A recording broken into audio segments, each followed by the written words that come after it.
pekee. Aliishi katika ulimwengu wa imani kamilifu katika Mungu mkamilifu aliyekuwa ndani yake. Kama tungaliishi katika imani kamilifu ya Mkristo tulivyo, tungalikuwa watu wasiofahamika ulimwenguni. Tunajaribu sana kutaka kukubalika na ulimwengu. Ndugu dada, hautakubalika na ulimwengu sasa. Kama umezaliwa kipekee kwa nyota ya kimbinguni na ukatumia ujumbe wa kimbinguni, tena ujumbe wa kinabii, hautakaa uweze kukubalika na huu ulimwengu. Ndio maana hatuhubiri kumfurahisha huu ulimwengu, tunahubiri kumfurahisha mteule pekee yake ili aweze kuondoka mahali hapa. Hatutakaa tumfurahishe huu ulimwengu. Hata nikiamua kila Jumapili na wapa majirani zangu 500 kila mtu na miogo ya kula na mahindi, bado wataniloga, bado wataanza kucheza na watoto wangu, bado watanitukana bila hata sababu. Kwa sababu gani? Nimezaliwa kipekee, ni mtu wa tofauti, ni mtu wa dunia nyingine, sio wa dunia hii. Usijaribu kupatana na huu ulimwengu. Hautakaa uingia kwenye mfumo wa hii dunia. Wewe sio wa mfumo wa hii dunia. Tumetokea mahali pengine. Haleluya. Jina la Bwana likiwe. Yesu anauliza mimi, jamani, kwa mambo mazuri yote niliyowafanyia yote, watoto wenu mnaleta niliwete na naweka mikono wanatembea. Mnaleta viziwi watoto wenu, naweka mikono wanazibuka masikio. Tena leo mnanijana mapanga mimi. Kwa kosa lipi? Jiulize, aliwafanyia nini Yesu mpaka kumfanyia kituko cha kumpeleka kumvua nguo zote mwanaume mwenye miaka 33? Vua nguo zote, uchi mtupu, wakamweka hapa. Hautakaa upendwe na ulimwengu. Sisi tulipendwa na Baba. Yusufu hakuwahi kupendwa na ndugu zake. Pamoja na kuwashuhudia kuwa ninalo ono zuri, wao walimchukia tu bado.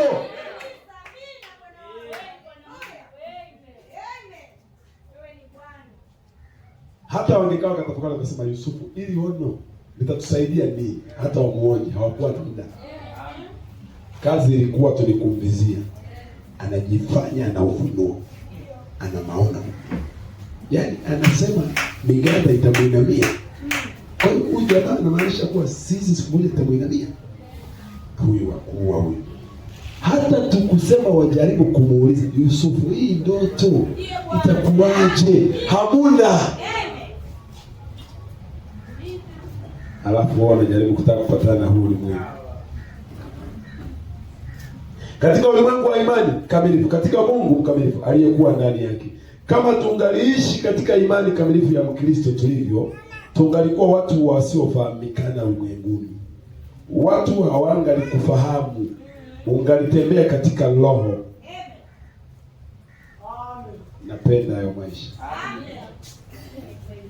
Napenda hayo maisha. Kama naona napenda, basi utakuwa miongoni mwao, utakuwa ni duniani. Maisha ya kupenda kujulikana, kufahamikana kila mahala. Ndio maana Biblia akasema mambo yatakayowa wahudumu ni matatu tu: sifa, pesa na nini? Umaarufu, wanawake, pesa. Vitatu: umaarufu, kujulikana. Unataka ujulikane kwenye hii dunia ili uweje? Uwe nani? Sisi utajulikana kwenye hii dunia wakati hatukuja kujulikana kwenye hii dunia. Alijifunua ili ajulikane kwetu. Ndio maana hakuwa na muda kwenda kubishana na Farisayo. Alijua anajifunua kwa watoto. Alikuja kwa walio wake.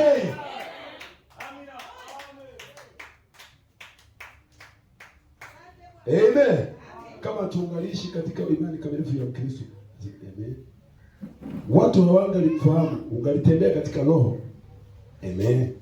Yale uliyosema aliyosema Roho ungetenda, aliyokataza haungeyafanya. Watu wangeanza kusema wao, ungekuwa mtu asiyefahamikana kwao.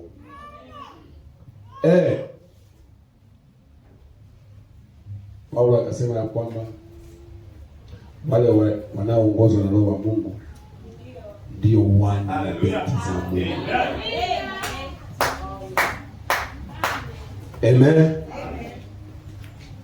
Unapaswa ufikie kiwango hicho cha kuongozwa na Roho wa Mungu. Tamani jambo hilo, jina libarikiwe. Usiishi tukalizika, tamani jambo hilo. Watu wengine wanadhani muujiza wanakuja kuonyesha kanisani. Onyesha muujiza huko nje. Muujiza haiji kuonekana kanisani. Kanisani watu wamesha shiba, wameridhika. Watakuja kanisani watalala.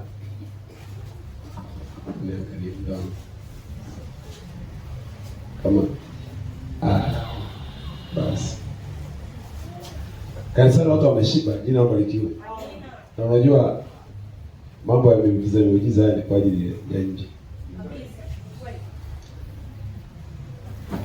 Onyesha hiyo miujiza nje. Wote walioko hapa ni muujiza. Kila mmoja wenu ni muujiza. Kama hautakao uamini kwa wewe ni muujiza, basi hautakao muamini Mungu. Na uamini neema ya Kristo. Kwa sababu wewe kufanyika Mkristo ni muujiza. Wewe kufanyika mwana wa Mungu ni muujiza. Wewe kufanyika mteule ni muujiza. Wewe kunyakuliwa ni muujiza. Kila ulicho chote ni muujiza. Maisha yako yenyewe ni muujiza. Kwa sisi hatushangai muujiza. Muujiza kuna watu wanaotaka kushangaa kwao. Huko nje ndio wanahitaji kushangaa muujiza. Na Mungu alikupa neema ya kutenda muujiza, labda inawezekana wa kimwili, kwa sababu unaweza ukashindwa kujiamini wewe mwenyewe ni muujiza. Amen. Inaweza kusaidia kuinua imani yako zaidi ya kiwango unachokuwa nacho sasa hivi, kwa na imani zaidi ya hapo. Sababu nyingine Mungu amtendea mtu binafsi kwamba kuinua imani yake. Kweli. Asante Bwana. Amen. Wakati nilipokuwa nakaa pale mjini,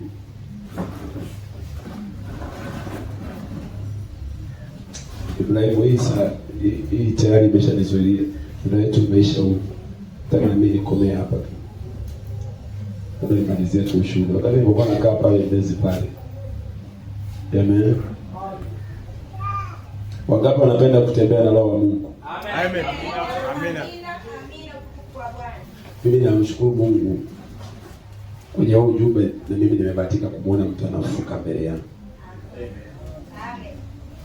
Na ninajua kwamba sio kwa ajili ya utukufu wa mtu, ila ni kwa ajili ya utukufu wa Kristo. Amen. Na Mungu alikuwa ananisaidia na mimi pia na kuniandaa, kuniinua, kunipeleka mahali fulani. Amen. Kwa sababu inawezekana mimi mwenyewe ningekuwa na hadisia tu hayo mambo. Unajua inabidi wakati mwingine ufikie mahali iwe kama alivyosema, na nilikuwa nasikia, sasa ninaona. Na mwenyewe uone. Huu ushuhuda ulishawahi kushuhudiwa kimara. Uwahi kuondoka nyumbani. Paulo alisema wale wanaoongozwa na Roho wa Mungu ndio wana binti za Mungu. Sasa muujiza kanisani watu walishashiba muujiza. Watu kanisani wapende tena muujiza. Muujiza fanya nje.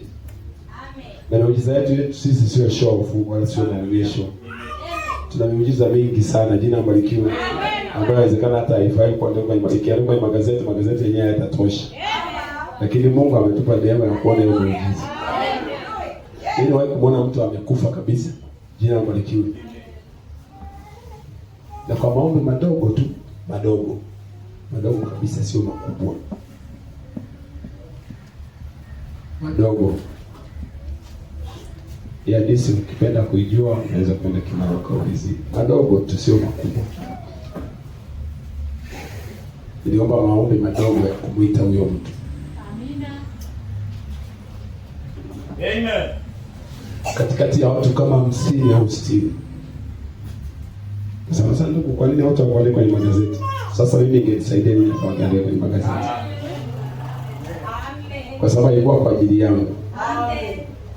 Hapo nadhani nawahi kuambia jambo moja hapa. Hapo nawahi kufuatilia kwa nabii nikasema hivi, nabii aliwahi kuulizwa nadhani kwenye kitabu cha kufanya mamlaka. Ndugu Ibrahim, hapa au unafanya tu shuhuda na maisha maliza ibada. Kwanza, hivi unajisikiaje wakati mambo haya yanapokuwa yanatendeka ukiwepo karibu yake? Amen. Nabii aliwahi kumuuliza jambo hilo.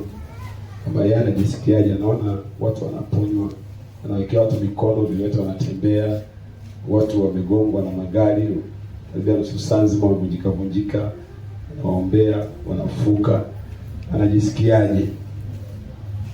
Sasa mimi mwenyewe baada ya hilo jambo kwa limetendeka nilipata wakati mgumu sana. Ndio swali ambalo nilikuwa najiuliza kwamba je, napaswa sasa kuwa akidini sana?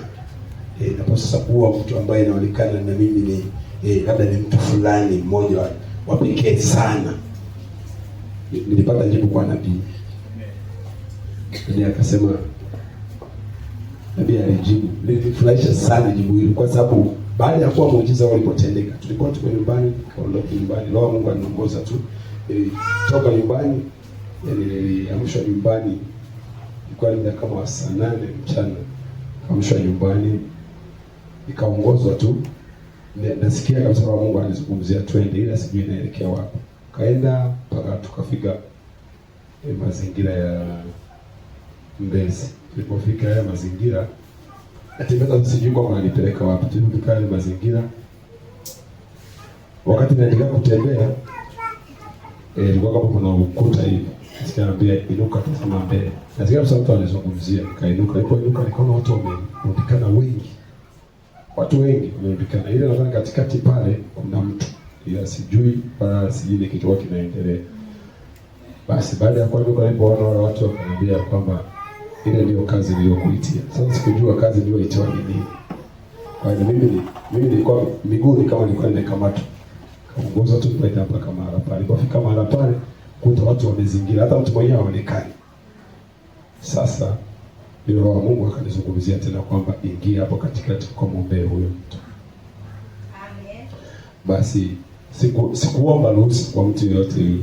Sikuomba ruhusa kwa sababu kila mmoja aliyekuwa manaka anafika pale alikuwa kila mmoja anazungumza na kwake. Mara akashuka kwenye gari kadondoka. Mara sio, yani pale ni taharuki. Yani taharuki, kila aliyekuwa anatazama tu hivi na mtu anarudi.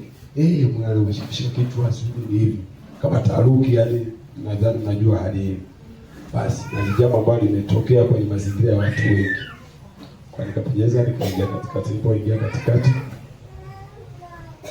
Basi nilipofika katikati nikamkuta huyu bwana amelala hapo.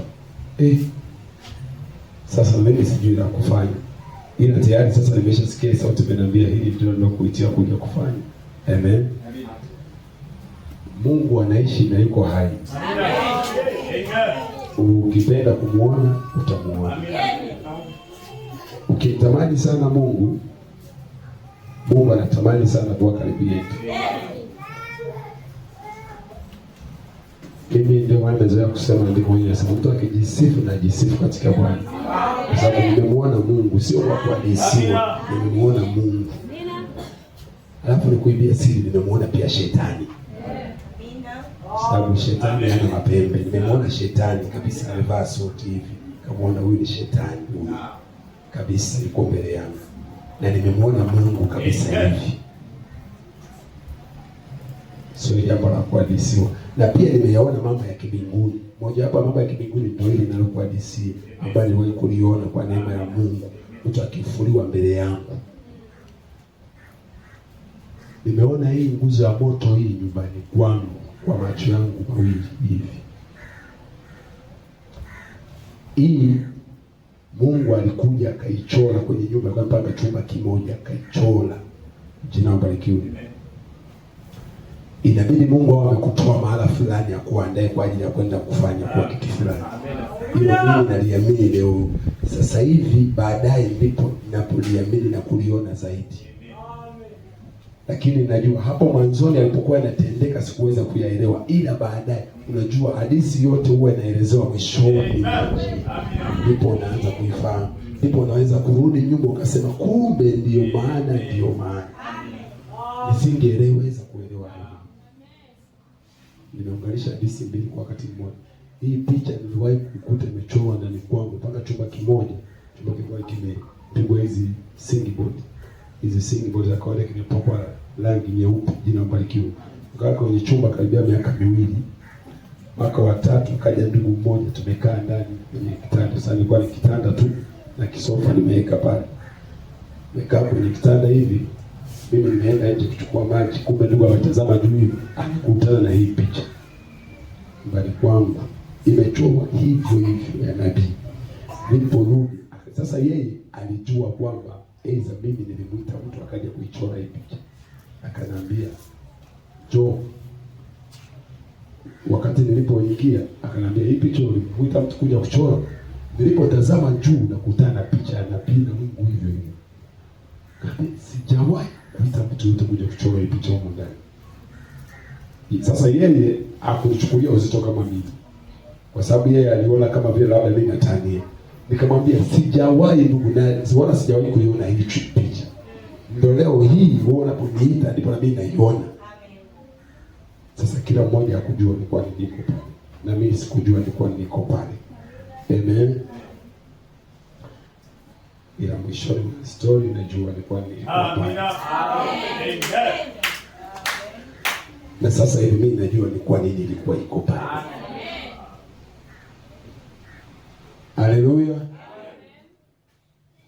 Ngoja niache. Sasa nilipofika nikamkuta huyo mtu amelala hapo, jina mbarikiwe. Tumesikiliza shuhuda nyingi sana za nabii. Kwa kusikiliza hizo, kwa kusikia kwenye tableti au kusikia kwa kuambiwa, tunaweza kuziamini sana. Ila naweza kukuambia kitu ambacho ni halisi, kwa sababu niko naishi, kuamini itakuwa ni ngumu sana. Na hata ungeishi wakati wa nabii, ungesema yule mtu unayesema ulimwombea alifuka, alikuwa hajafa. Hata nabii walimswali hivyo hivyo. Na ninajua hata shetani atakwambia hivyo, lakini nakwambia alikuwa amekufa. Na nilimuita, tulimwambia, "Ewe mtu, inuka katika jina la Yesu Kristo."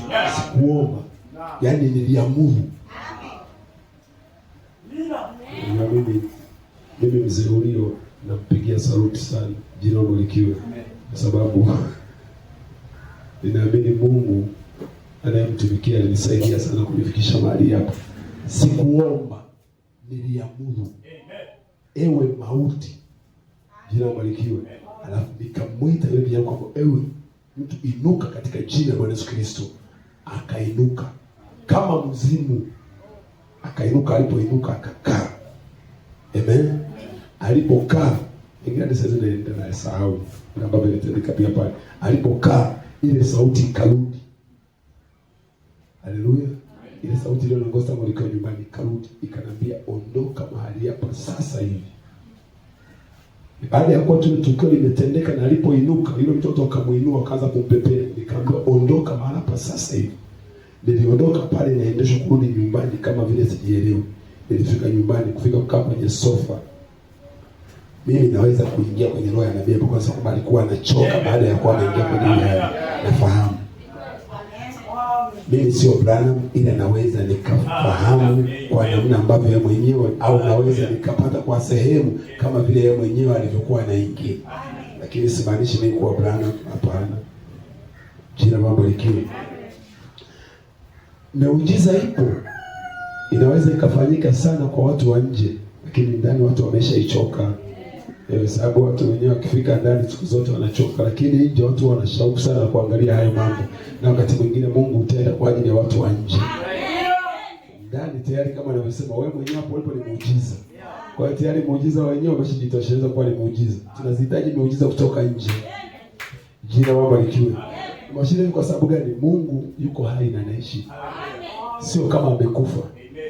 Mimi ninajua malaika huyu ambaye niliwahi kumuona ndani kwangu mpaka leo anaishi na mimi. Hajawahi kuniacha hata siku hiyo. Hata siku hiyo. Na mara zote nikisimama hapa ninaamini kwamba huyu mtu ni naye. Na najua kikiumbe ninacho. Ninaweza nikakuchukulia kuanzia rekodi ya nyuma mimi nikuonyesha kwamba huyu hapa malaika nilikuwa naye. Najua nilikuwa natembea naye. Na ndiye amenileta mpaka umbali huu. Na ndiye yuko hapa anatunumia siku zote. Sio mtu mwingine, nicho kiumbe cha mbinguni. Kwa shuka mahali hapa. Lazima ufikie mahala ujue wewe ni nani.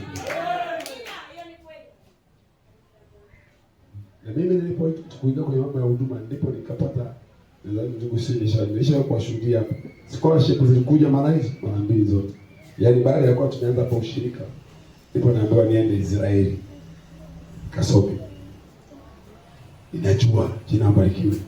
Ninajua ni nini adui alikuwa anafanya. Haleluya. Ninajua ni kwa nini niko mahali hapa. Bwana Yesu awabariki sana. Mnampenda Kristo. Tunaamini ya kwamba anatupenda na yuko mahali hapa siku zote. Anaishi, jina barikiwe. Ndiye anayetuzuru kila siku. Kila wakati huwa yuko hapa anazungumza na sisi. Hii sio mwanadamu, ni yeye akiwa anafanya. Amen. Bwana Yesu awabariki sana.